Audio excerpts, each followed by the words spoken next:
You're listening to Audiology. Support our work on Patreon and be sure to submit your requests for topics in the comments below. The Peasants Revolt, also known as Wat Tyler's Rebellion, was a significant uprising that took place in England in 1381.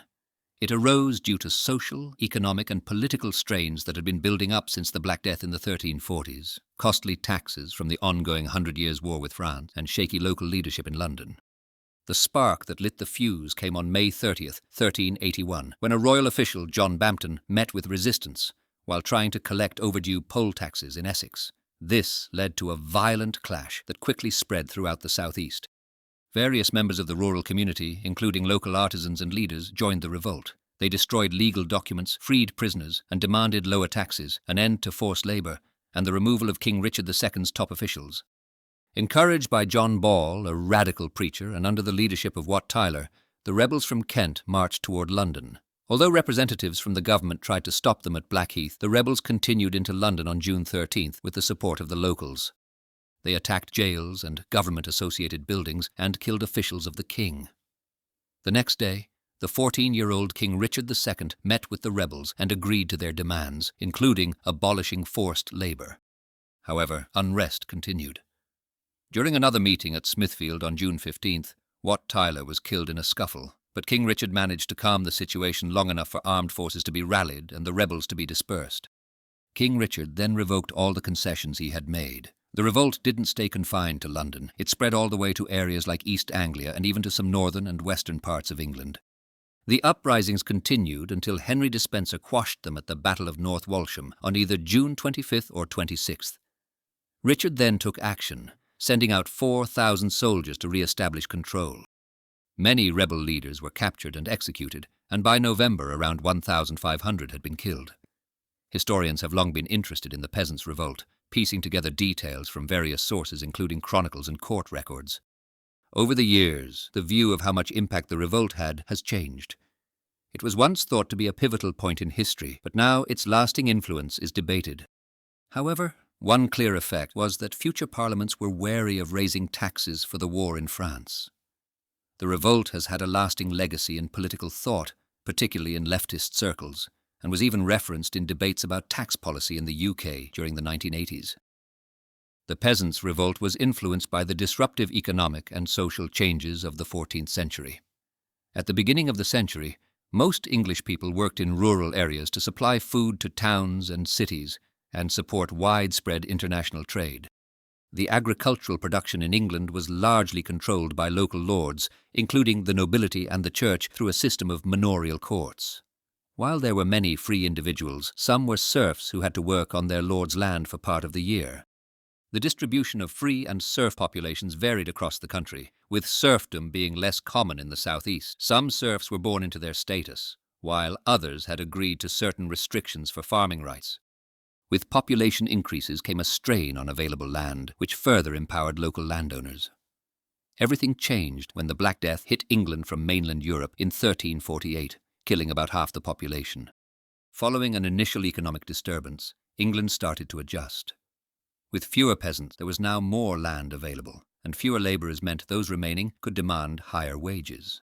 This new demand for labour drove up wages significantly, reducing the profits of landowners and causing economic networks in the towns to fall apart.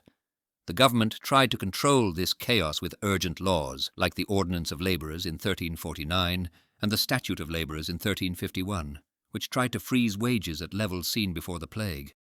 It became illegal to refuse work or to leave a job early, with penalties for those who did. Initially enforced by special justices and later by local gentry serving as justices of the peace, these laws favoured landowners since their enforcement was often biased and inconsistent against labourers. By 1361, the punishments grew harsher, including branding and imprisonment, a new level of intervention from the royal government that did not sit well with many. As time went by, the English peasantry started to see better economic opportunities. Labourers began taking specialised jobs and moving between employers, leading to continued wage increases, particularly in the southeast, where the London market expanded job options. Many serfs began working illegally elsewhere when local lords tried to stop them from leaving, something the manorial courts were not always able to prevent effectively. Rural labourers' purchasing power went up by about 40% between the 1340s and the 1380s. In response to the growing wealth of the lower classes, Parliament enacted laws in 1363 to prohibit them from buying luxury items traditionally reserved for the elite. Although these sumptuary laws were mostly ineffective, the laws governing labour remained strongly in place. Let's unpack a bit of history about the rebellion of 1381, which was tied up with England's war with France.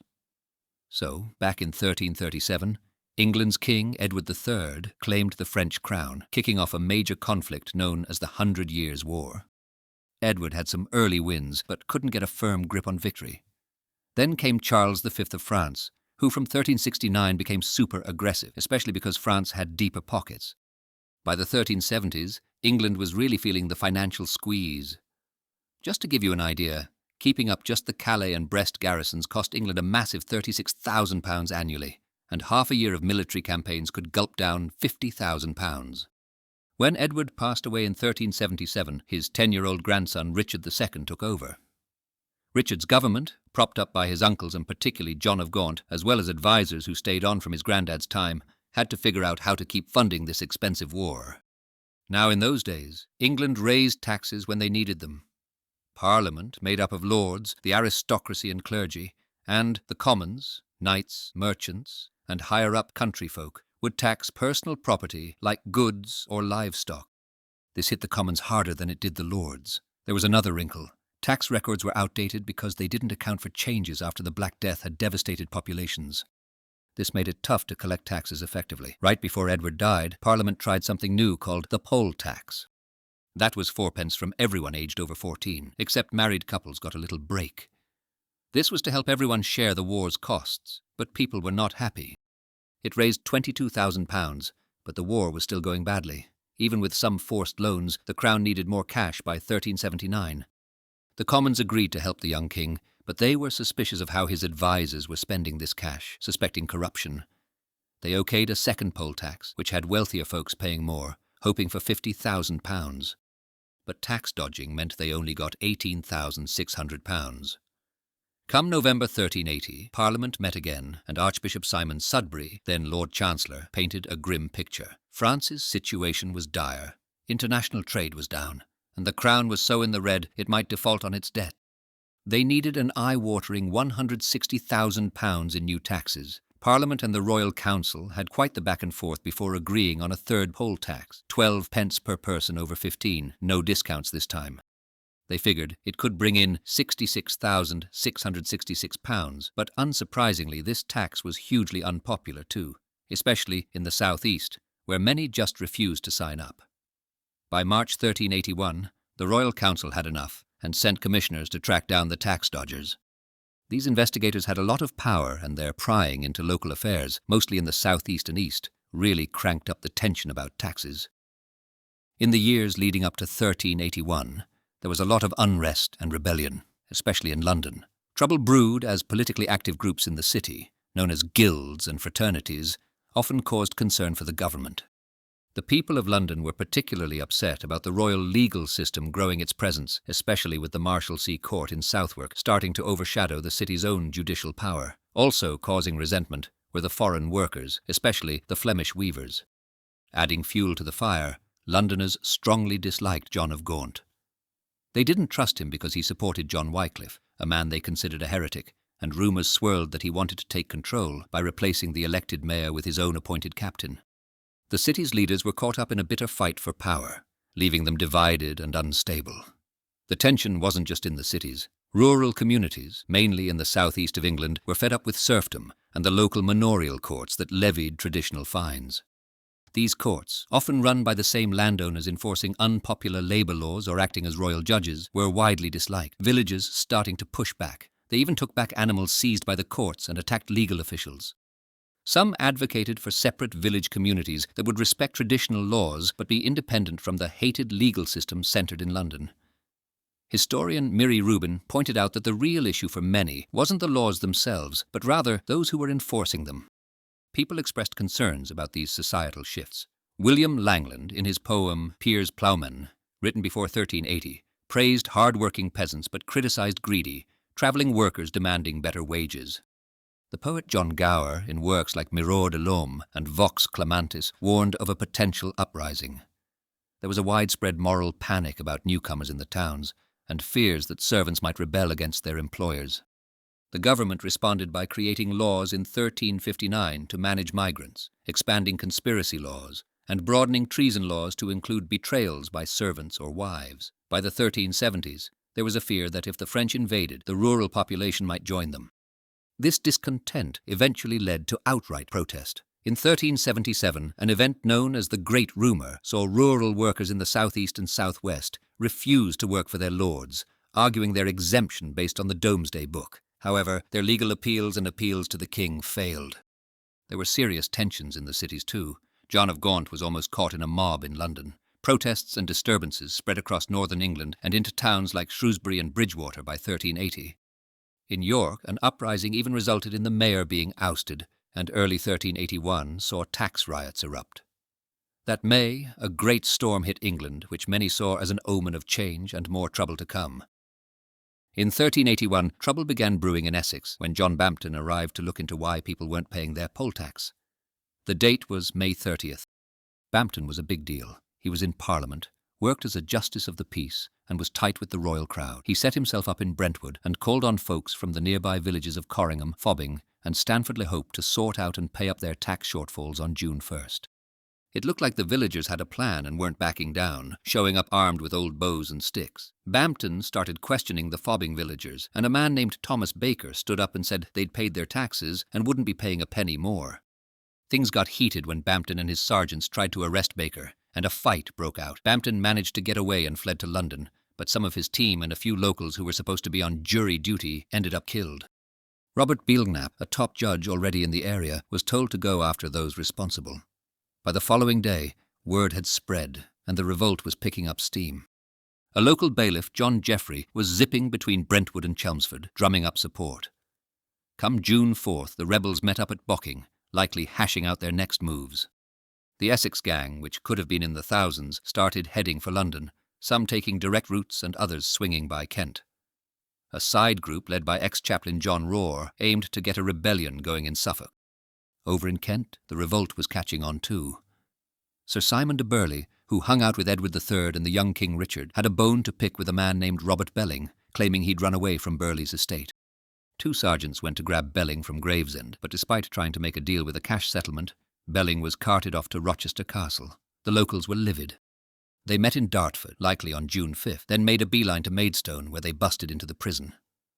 On June 6th, they pressed on to Rochester, where the castle's constable just handed the keys over without a fight, and Belling was set free. Some of Kent's mob thinned out, but a good chunk pressed on now under Wat Tyler's command. Tyler, who we don't know much about, is thought to be from Essex and might have fought as an archer in France. He was a compelling guy and became the head honcho at a meeting in Maidstone on June 7th. Chroniclers wrote that he had a big hand in shaping what the rebels wanted, politically speaking. There's also a mention of a Jack Straw among the Kentish leadership, but it's hazy whether he was really his own person or just an alias for Tyler or Rar. Tyler led the Kentish group to Canterbury, walking right through the gates on June 10th. They kicked out the Archbishop of Canterbury, Sudbury, who wasn't even home, and the cathedral monks had no choice but to pledge allegiance to the rebels' cause. The rebels went after properties tied to the disliked royal council, hunted down those they saw as enemies, dragged them out of their homes and executed them. They threw open the city jail doors, setting the prisoners loose. Wat Tyler convinced several thousand rebels to leave Canterbury and begin marching towards London the next day. Sure, I'll convert this information to be more listener-friendly. As the people from Kent marched towards London, it seems they coordinated their timing with rebels from Essex, Suffolk and Norfolk. Equipped with an assortment of weapons like sticks, battle-axes, ancient swords and bows, they were on the move. Along the way, they encountered Lady Joan, who is the king's mother. She was on her way back to the city to stay out of the revolt's path. The rebels made fun of her but didn't harm her. They made it to Blackheath, to the southeast of London, by the 12th of June. Over at Windsor Castle, news of the uprising reached the king on the night of the 10th of June. By boat, he headed down the Thames, reaching London the next day. He moved into the Tower of London, which is a large fortress and a good place for protection. There, he was joined by his mother, Archbishop Sudbury, Sir Robert Hales, the Lord High Treasurer, and the Earls of Arundel, Salisbury and Warwick, along with a bunch of other important people. A group led by Bishop Thomas Brinton of Rochester went to talk with the rebels, hoping to convince them to head home. At Blackheath, A man named John Ball, who was a priest and controversial preacher from Kent, gave a memorable speech. People say different things about how he got involved, but he was definitely working closely with a fellow named Tyler, who was leading the revolt. Ball challenged the crowd, asking, "When Adam delved and Eve spun, who was then a gentleman?"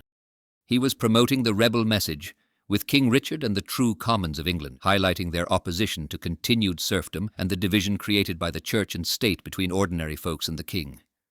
However, they emphasized loyalty to the king, claiming they were the genuine representation, unlike Richard's advisors. They didn't go for the bishop's suggestion to go back home. Instead, they prepared to push on towards London.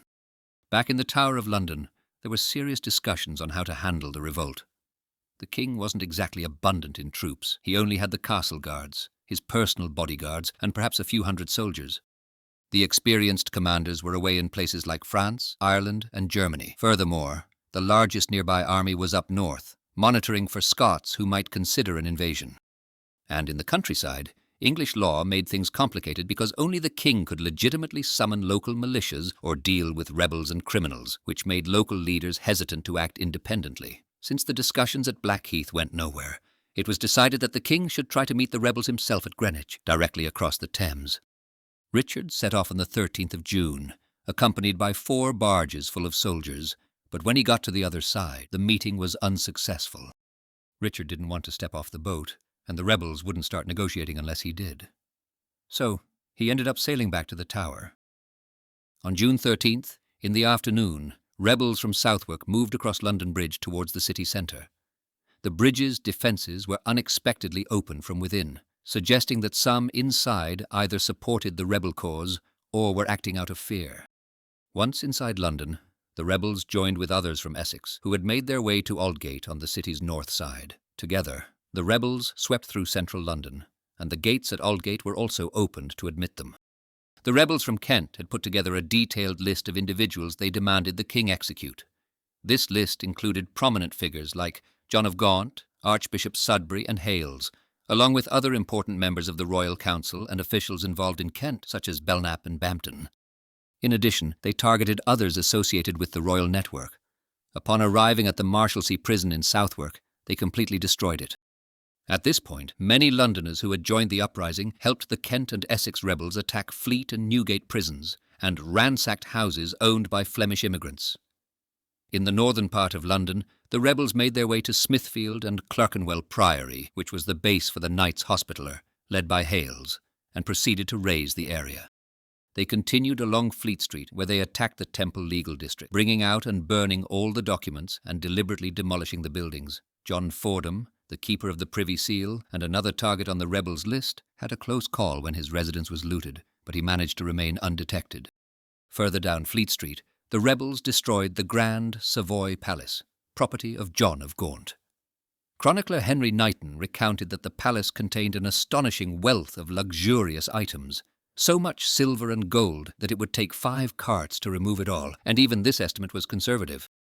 The rebels ruined the interior, burning furnishings, shattering gold and silver objects, crushing jewels, destroying the Duke's records, and discarding the debris into the Thames and city sewers. They asserted they weren't thieves, but rather zealots for truth and justice, looting nothing for themselves and eventually setting the remainder of the palace on fire. That evening, as the blaze from the demolished buildings lit up the city, rebel forces amassed outside the Tower of London. The king could only watch the fires spreading from within the tower. On the morning of June 14th, the unrest continued as the rebellious crowd moved west along the River Thames. They were targeting the homes of officials near Westminster, setting fires along their path, and freed prisoners from Westminster Prison. After that, they turned back towards the heart of London, setting more fires and overtaking Newgate Prison. Their violent search for Flemish individuals didn't spare those who merely had Flemish accents. One of the victims was a royal advisor named Richard Lyons. In one area, 40 Flemish people were executed, and their bodies were left piled in the street, and at the church of St. Martin Vintry, often visited by the Flemish community, another 35 were killed. Historian Rodney Hilton has suggested that these targeted attacks could have been organised by London's weavers' guilds, aiming to eliminate their Flemish competition. Meanwhile, the royal government was reeling from the events, stuck inside the tower. King Richard ventured out that morning with minimal protection to negotiate with the rebels at Mile End in East London. He left his advisers, Sudbury and Hales, in the Tower, likely for safety or perhaps to distance himself from his unpopular officials. Residents approached the king en route, airing grievances about perceived injustices, the exact demands presented to the king by the rebels at Mile End, and who their spokesperson was remains unclear. Wat Tyler may not have been there. Nonetheless, the rebels demanded the execution of certain officials they disliked, an end to serfdom, adherence to what they called the Law of Winchester, likely a vision for self-governing villages, and a general pardon for all rebels. The king responded by issuing charters to do away with serfdom and circulated them nationally, but he refused to surrender his officials, intimating that he would see justice done himself. As King Richard was negotiating at Mile End, the Tower of London was overrun by a separate group of rebels. Thinking the king was returning, the gates were opened, and about 400 rebels walked in without meeting any resistance, possibly because the guards were overwhelmed by fear. Inside, the rebels hunted for key targets, finding Archbishop Sudbury and Robert Hales, whom they executed along with 2 others. Their heads were gruesomely displayed on London Bridge. Even the future Henry IV had a close call, but was spared. Some royal women, including Richard's sister, were ridiculed but ultimately released. The rebels then looted the Tower. Afterward, King Richard didn't return to the Tower. Instead, he went to his royal house in Blackfriars and appointed Richard FitzAlan as the new Chancellor.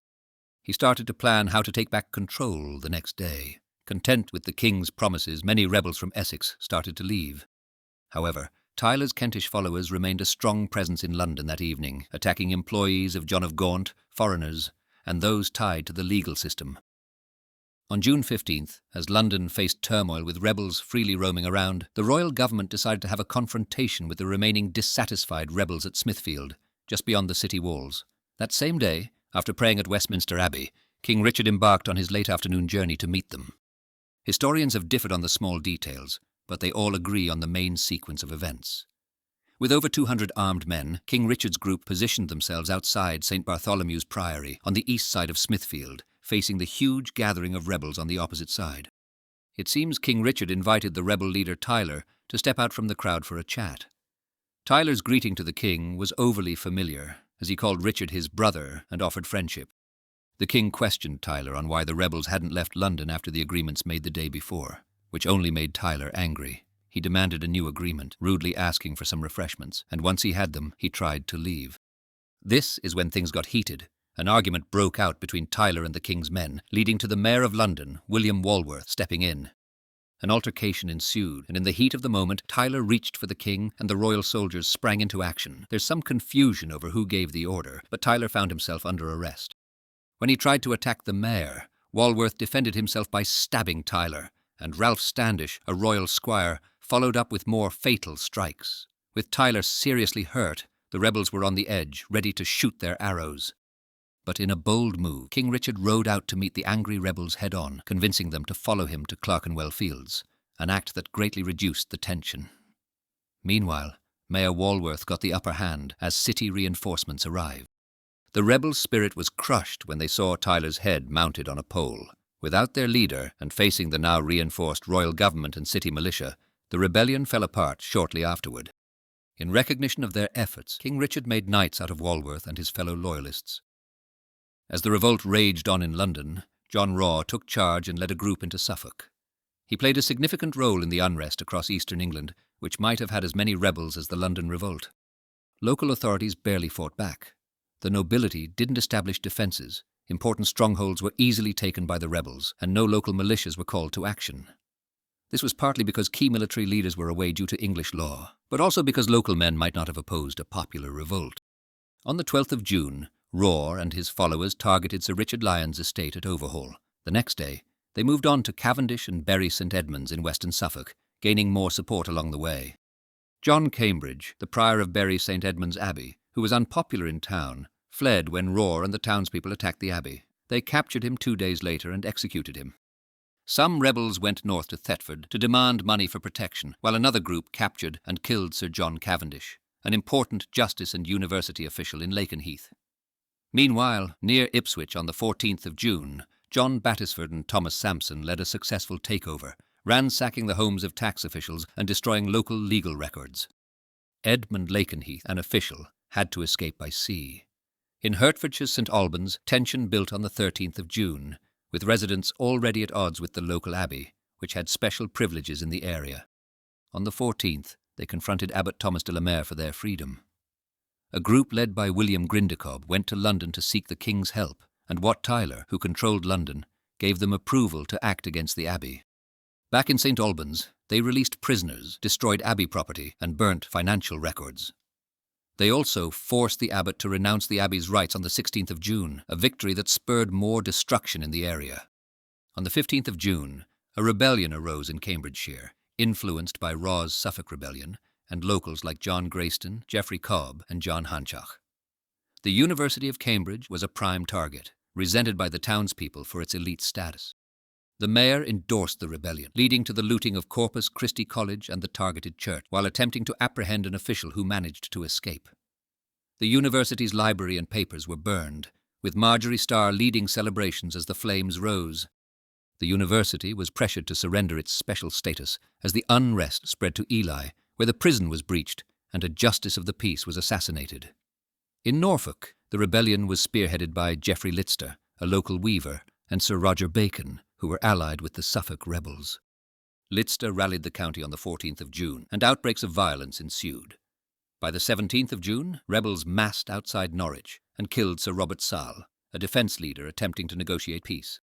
The townspeople allowed the rebels' entry, triggering more looting and violence. The Earl of Suffolk, William de Ufford, fled to London in disguise, while other nobles were captured and coerced into serving Lister. The disorder spread throughout the county, with prisons thrown open, immigrants targeted, court records incinerated, and property destroyed. Uprisings spread throughout England, especially in the northern cities, which have a history of political unrest. In Beverley, tensions escalated between the wealthy merchants and the less affluent residents in May. The townspeople ultimately took control from the existing authorities and sought the mediation of the Archbishop of York, Alexander Neville. Although peace returned by June of 1382, the feeling of discord remained for some time. As the unrest in the southeastern regions reached the northern areas, albeit slowly due to England's poor communication infrastructure at the time, the city of Leicester, where John of Gaunt owned a substantial castle, prepared for a potential rebel attack. The local government set up defences, but the anticipated rebel forces never arrived. Meanwhile, John of Gaunt, upon hearing about the uprising on the 17th of June, and not knowing of Wat Tyler's death, heightened security at his castles in Yorkshire and Wales. Numerous, often inaccurate, rumours circulated, suggesting widespread rebellion and the sacking of Gaunt's home in Leicester. There were even reports that rebels were searching for the Duke himself. Initially heading to Bamburgh Castle, Gaunt later diverted to Scotland and only returned after the conflict had diminished. In York, news of London's turmoil reached the city around the 17th of June, and soon after, attacks on religious properties began. By the 1st of July, an armed group led by John de Gisborne attempted to seize control of the city. Order was gradually restored by the mayor, Simon de Kixley, but wasn't fully reinstated until the next year. Scarborough also received news of the Southern Rebellion, which led to riots against its authorities on the 23rd of June, where rioters were marked by their white hoods with red tails. They overthrew the local government and narrowly avoided executing a tax collector. By the year 1382, the town's elite had retaken control. In Bridgewater, Somerset, the revolt broke out on the 19th of June, with Thomas Ingleby and Adam Brugh leading it. The rebels attacked the local Augustine religious house and extorted money from the master. They then targeted the properties of a well-known merchant, John Sydenham, destroying his estate, burning documents, and even killing an individual named Walter Barron. The protesters also stormed the Ilchester prison and killed a despised inmate. The tamping down of the rebellion began soon after Wat Tyler's death on the 15th of June. The king put Sir Robert Knowles, Sir Nicholas Bremborough, and Sir Robert Laund in charge of regaining control in London. They called up soldiers, about 4,000, to help and soon set off to deal with other affected regions. Meanwhile, the Bishop of Norwich, Henry Despenser, was in Stamford when the rebellion started. He quickly assembled a small group of soldiers and marched through several towns, crushing the uprising as he went. By the 24th of June, he had taken back Norwich, and by the end of June, he had defeated the rebel leader Geoffrey Lister at the Battle of North Walsham. Despite the effectiveness of his actions in quelling the revolt in East Anglia, the bishop stepped outside legal bounds by not waiting for royal approval to execute rebels. On the 17th of June, the king sent Thomas Holland, his half-brother, and Sir Thomas Trivet to Kent with soldiers to restore peace there too. By the end of June, other lords and knights were holding court and punishing rebels in various towns across the region. The king's uncle, Thomas of Woodstock, and the new Chief Justice, Robert Tressilian, were given authority to resolve cases throughout England. They dealt with ongoing resistance in Essex and questionable court practices in trials that followed. By November, the harsh reprisals had led to the death or execution of at least 1,500 people. Some people tried to get compensation for their losses but had little luck. Rebel leaders were quickly captured and punished. Jack Straw was seized in London and executed, and others like John Ball and William Grindercob met similar fates. The last trials concluded in 1387. Remarkably, Thomas Ingleby managed to stay out of the authorities' grasp well into September 1381. And while women, including Johanna Farrar, played significant roles in the uprising, there's no record of any being punished as severely as the men.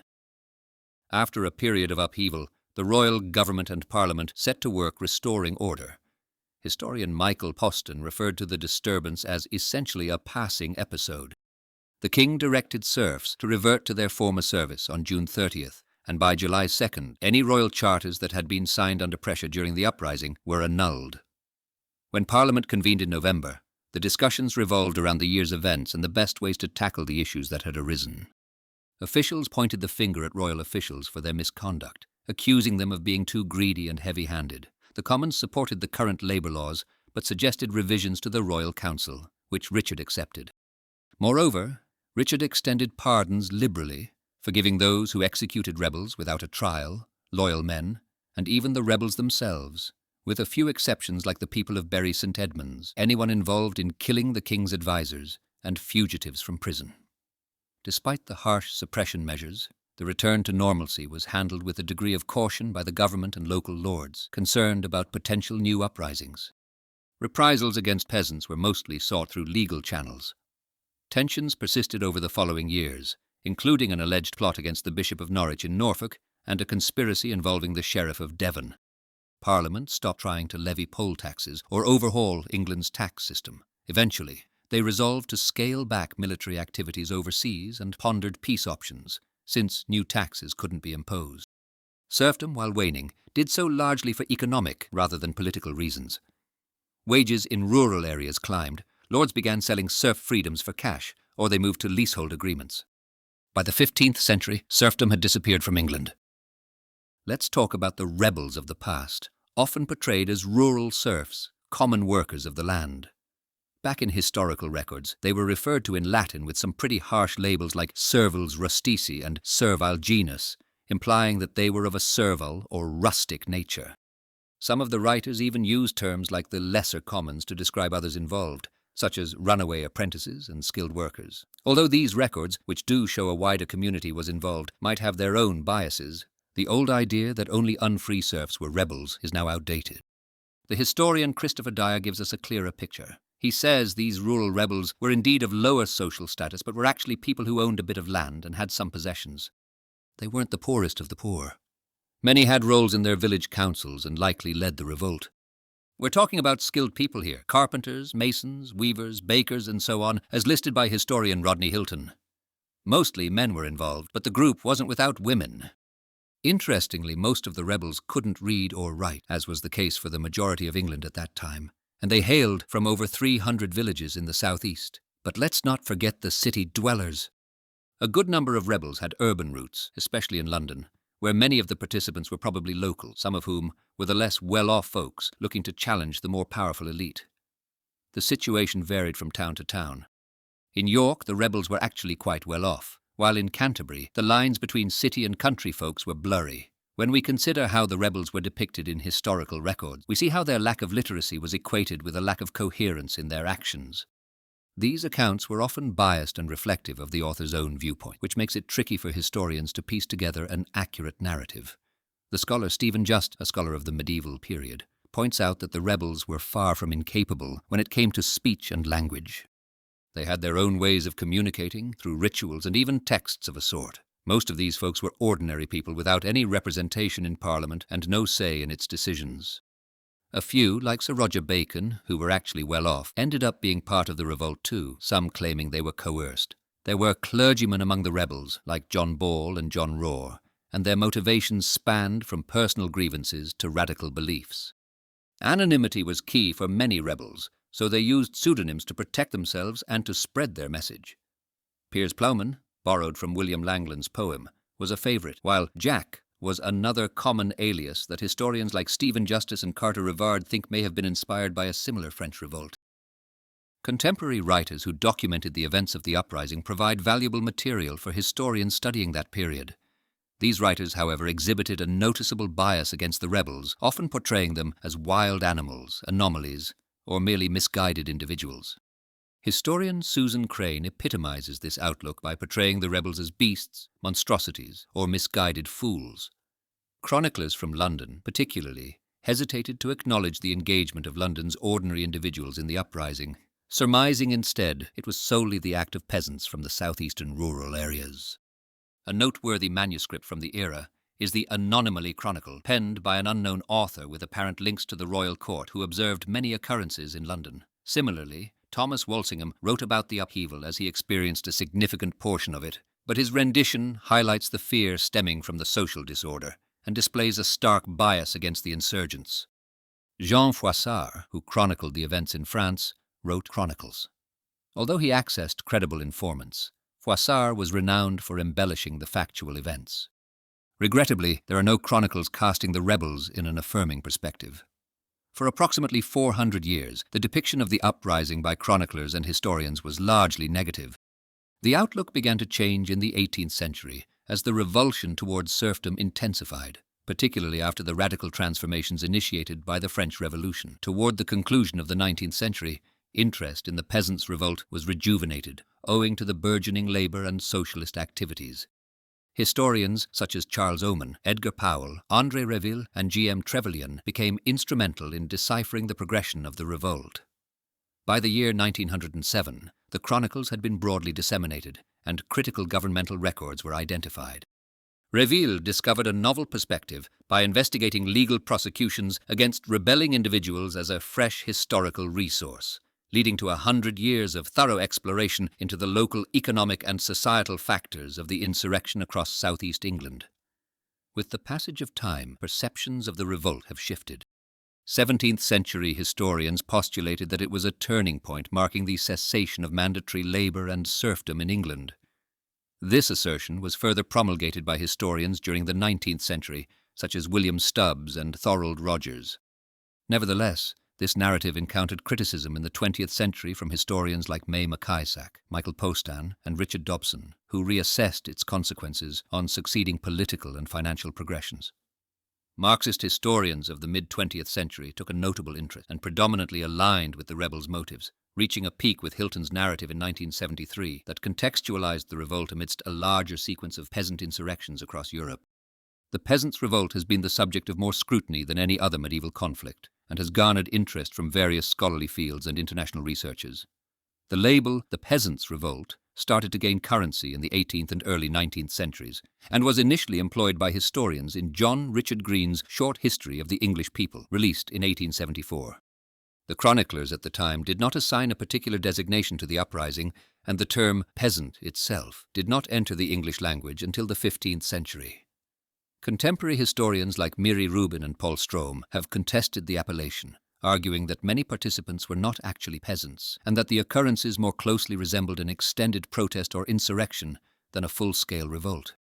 In conclusion, a monument known as the Great Rising was commissioned by Matthew Bell and sculpted by Emily Hoffnung, signifying acknowledgement of the historical happenings. The memorial was unveiled by film director Ken Loach in Smithfield on July 15, 2015. Thanks for watching. Share your thoughts in the comments and subscribe for more content.